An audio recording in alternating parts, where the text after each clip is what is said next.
With a potentially perilous exit from the European Union looming, many Britons face a squeeze on living standards, but for one group, it may prove particularly tough.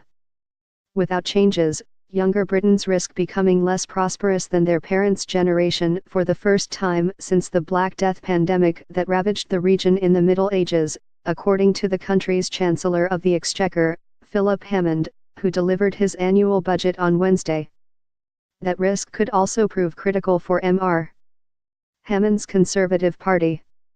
The divide between generations, long debated in Britain, became a newly urgent topic for the Conservatives after a general election in June, in which they unexpectedly lost their majority in Parliament. Young voters turned out in force for the opposition Labour Party, led by the left-wing Jeremy Corbyn. Mr. Hammond's announcements on Wednesday focused on housing, seen as a major factor in Britain's intergenerational divide.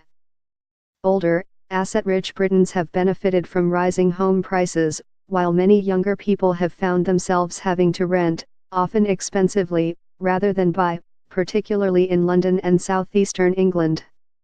The budget introduced on Wednesday abolished the stamp duty, a tax paid on home purchases, for first-time buyers of properties costing up to £300,000, or about $397,000, and on the first £300,000 of first-time home purchases up to £500,000.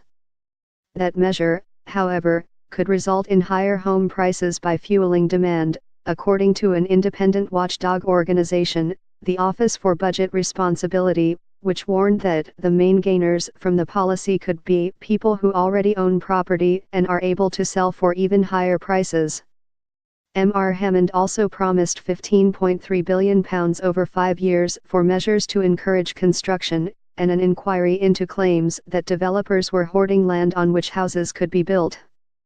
The government was ready to use compulsory purchase powers as necessary, Mr. Hammond said. This is our plan to deliver on the pledge we have made to the next generation, that the dream of homeownership will become a reality in this country once again, he said. Responding to Mr. Hammond's speech, Mr. Corbyn, the Labour leader, described it as a record of failure with a forecast of more. Economic growth has been revised down, Mr. Corbyn said. Productivity growth has been revised down. Business investment revised down. People's wages and living standards revised down.